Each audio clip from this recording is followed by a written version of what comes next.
Everyone, this is Tim here from Your Six Studios. Today in this video, I'm going to show you how to check your battery health on your Tesla to see if there's any kind of degradation.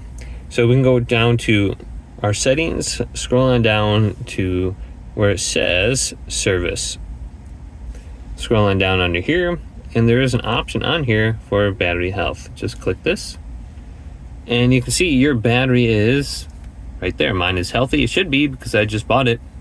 So that's your battery retention, and we can do battery health tests right here.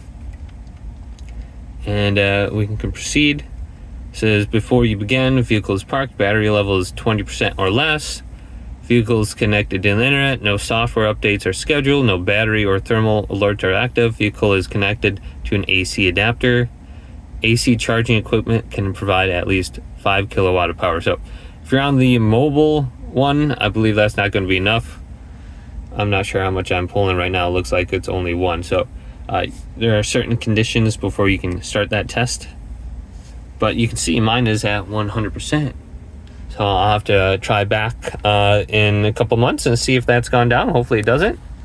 So hopefully this video did indeed help you out.